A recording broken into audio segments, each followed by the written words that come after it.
प्रशासनाचा, महापालिका प्रशासनाचा आणि आमच्या मागण्या महापालिका प्रशासनाचा। मागण्याचा विषय असा आहे, आज उपोषणाचा 4था दिवस आहे। उपोषणकर्त्याची तब्येत खालावली आहे, तरी प्रशासनाची दखल नाही। आरवी गायरान येथे कसल्याही सोयी सुविधा नाहीत। त्यामुळं सामाजिक कार्यकर्ते आमचे मित्र नितीन जोमाडे गेल्या 4 दिवसापासून लातूर शहर महानगरपालिकेसमोर अमर उपोषणात बसलेले आहेत। येथील नागरिकांचा प्रश्न गेल्या 17 वर्षापासून बिकट आहे। 17 वर्षांचा बिकट आहे। 17 वर्षांचा प्रश्न बिकट आहे। त्या प्रश्नाकडे महापालिका प्रशासन दुर्लक्ष करत आहे। आज उपोषणकर्त्याची तब्येत खालावत आहे। गेली 4 दिवस झाले महापालिकेचा एकही कर्मचारी, एकही अधिकारी या ठिकाणी आलेला नाही। जवळपास 100-200 महिला इथं बसून आहेत, जवळपास पुरुष बसून आहेत। त्यांचा रोजगार बुडून इथं उपोषणकर्त्याच्या मदतीला येत आहेत लोक आरवी गायरांमधून। परंतु मी प्रशासनाच्या या हलगर्जीपणाचा, निष्काळजीपणाचा लोकप्रहार संघटनेच्या वतीनं मी संस्थापक अध्यक्ष अजय सूर्यवंशी यांना त्याचा जाहीर निषेध करतो। त्याचं कारण कसं आहे, लोकप्रतिनिधी असो किंवा महापालिका प्रशासकीय अधिकारी असो किंवा शासकीय कर्मचारी असो, त्यांचं काम हे लोकांसाठी असतं। परंतु गेल्या 17 वर्षापासून महापालिका प्रशासन आरवी गायरांकडे दुर्लक्ष करत आहे। त्या ठिकाणी रस्त्यांची अवस्था बेकार आहे। काही ठिकाणी रस्तेच नाहीत, नाल्या नाहीत, लाईटची सोय नाही आणि एक रस्ता मोडका तुडका होता मेन रस्त्यापासून पुढे जायचा, तोही रस्ता येथील वृद्धाश्रम या संस्थेनं तो रस्ता बंद केलेला आहे।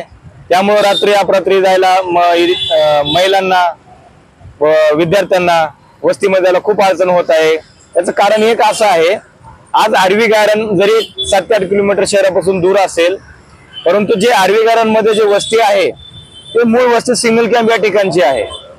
लातूर शहरातली 70 ते 80 वर्षापूर्वीची जुनी झोपडपट्टी सिंगल कॅम्प वस्ती होती। त्या झोपडपट्टीला 22 जानेवारी 2006 कुठलीही पूर्वसूचना न देता, कुठलीही नोटीस न देता, कोणताही प्रशासकीय कागद नसताना केवळ पोलीस बळावर लोकांना दमदाटी करून, त्यांना दडपून रातोरात त्यांना इथून काढण्यात आलं आणि त्यांना फक्त पुनर्वसनाचं गाजर दाखवण्यात आलं। इथं नेऊन उघड्या रणावर टाकण्यात आलं। इथं 3 मसनवाटे होते। त्या 3 मसनवाट्यामध्ये जवळपास एक स्मशानभूमी, हिंदू स्मशानभूमी होती, एक लिंगायत स्मशानभूमी आहे, ख्रिश्चन स्मशानभूमी आहे।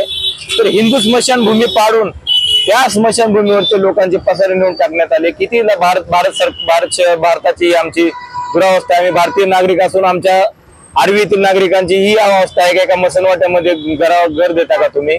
घरी देता आणि अशा प्रकारचं देता का जे घर की वर्षानुवर्ष पूर्ण होत नाही आणि ते बांधल्या लगेच पडतात, भेगा पडतात। आज काही घरांची अशी अवस्था आहे, एका घरातून दुसरं घर दिसतं कारण तिथे भेगा पडलेल्या आहेत।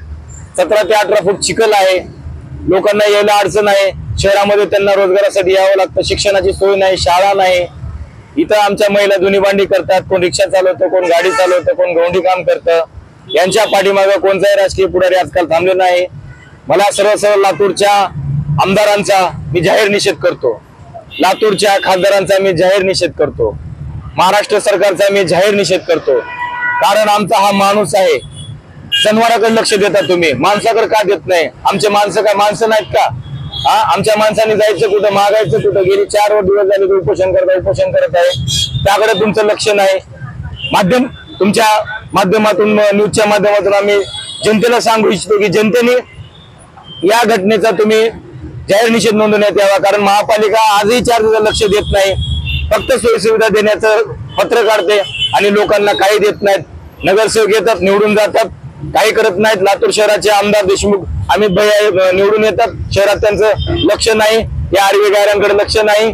लातूर शहराचे खासदार आता काळगे साहेब, डॉक्टर काळगे आलेले आहेत, त्यांना तर माहितच नाही आरवी गायरांच्या लोकांच्या वस्तीची काय अवस्था आहे।